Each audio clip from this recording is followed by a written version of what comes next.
Someone knows something. Someone always does. We could be looking at the extinction of all life on the planet.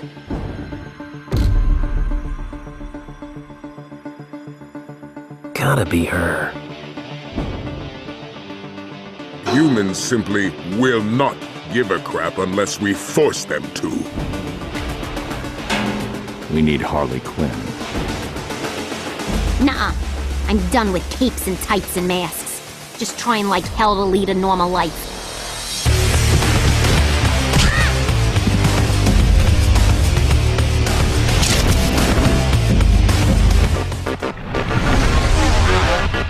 We knew the Suicide Squad movie was coming, and there was a lot of buzz for the Harley Quinn character. And we're always looking for something that is going to catch the public's attention. We don't actually break the fourth wall, but we come really close to it, you know. There's just certain things that happen in the movie where you just kind of go, oh, okay, I can't believe they went there. Don't be getting any funny ideas. Too late. And I think they've grabbed these characters that are so established from Batman the Animated Series and found a way to spin them in this 80s like roadshow that's full of action but yet has all the right comedic notes to it as they try to still save the day. Oh my God, stop the car! No. But it's him! Who? That guy! I ran into Alan Burnett, and he just briefly just said, oh yeah, we were talking about possibly doing a Harley movie, and I went, great, I'll do it. You know, oh, okay, great.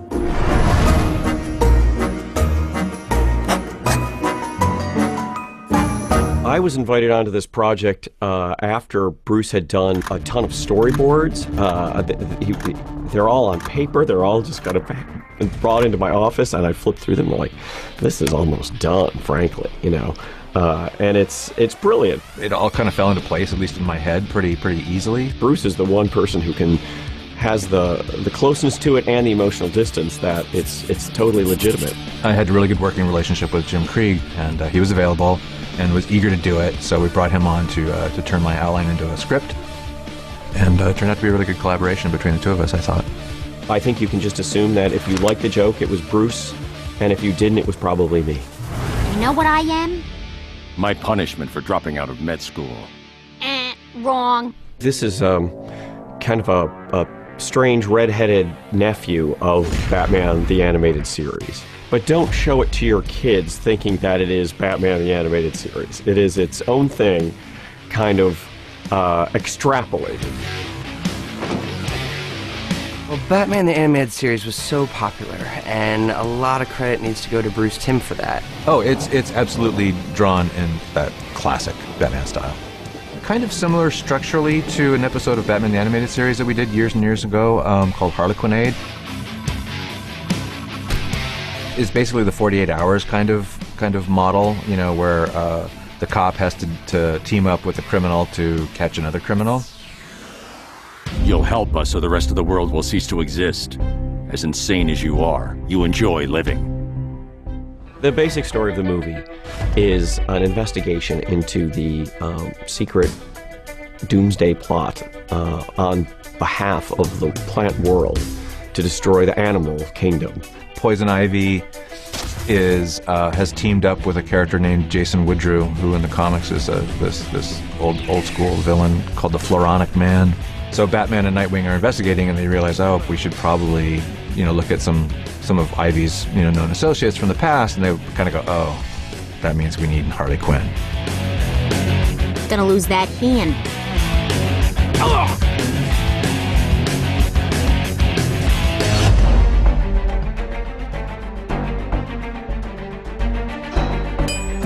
You know, going back, whatever it is now, 25 years or whatever, when we first had the idea for Harley, Paul Dini had basically the idea that, you know, we'd had a bunch of different Joker episodes so far, and he always had to have henchmen to help him out, and he thought it would be interesting to mess around with the formula a little bit, and instead of just having a henchman, give the Joker a henchwoman. She's one of the major players, and it's not a lot of characters that can come out and stand next to Wonder Woman, Supergirl, and Batgirl and really hold their own. Harley, we just need you to help us find Ivy. That's all. We'll handle the rest. No problem. Batman hardly looks for help from anyone at all. So yes, reaching out to someone he doesn't trust, who is, you know, frankly, psychotic. Yeah, that's a dilemma for the Batman, for sure. To me, I don't think the humor between Batman and Harley would work as well if you didn't have that figure that was drawn to her in such a way that Nightwing is. Hi, Harley. Long time no see. I'd like to keep it that way. So most of the story is Harley and Nightwing kind of trying to get Batman to relax a little bit. Harley Quinn reporting for duty, sir! I was just about to call you. I would say this is a little milestone in the Batman-Harley relationship. You're the walking definition of loose cannon, Harley. For all I know, you might decide at the last minute that Ivy's plan doesn't sound so cockeyed after all, because the wind changed direction, or because it's Thursday. Kevin, one of the joys of working with him is his preparation.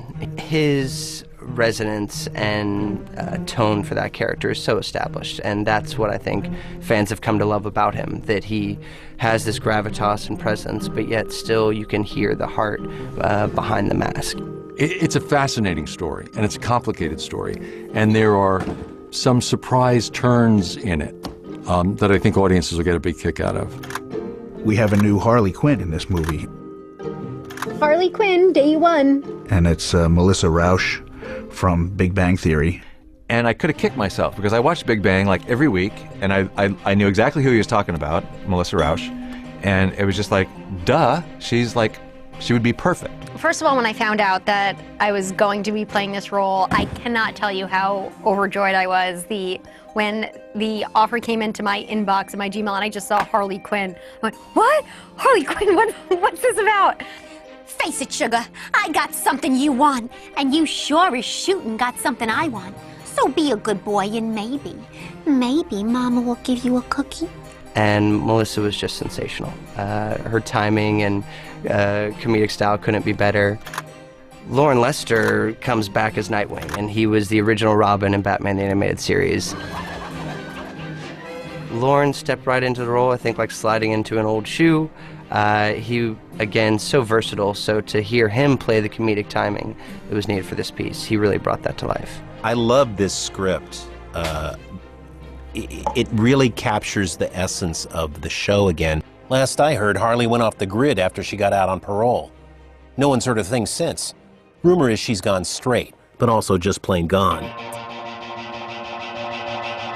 Well, I hope Batman Harley Quinn is received for what we intend it to be, and that's hopefully a rock and roll kind of comedy. I think that fans can expect the unexpected.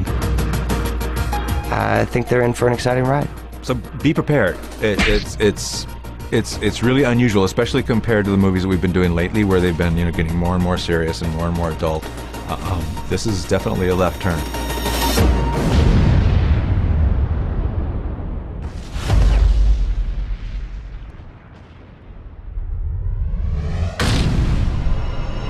Hey Bats, it's Booster. Got your emergency alert. I only got a handful of guys here on standby. I could send Black Condor, Elongated Man, Triumph, Bloodwind, or I could just come down myself, give you guys a hand.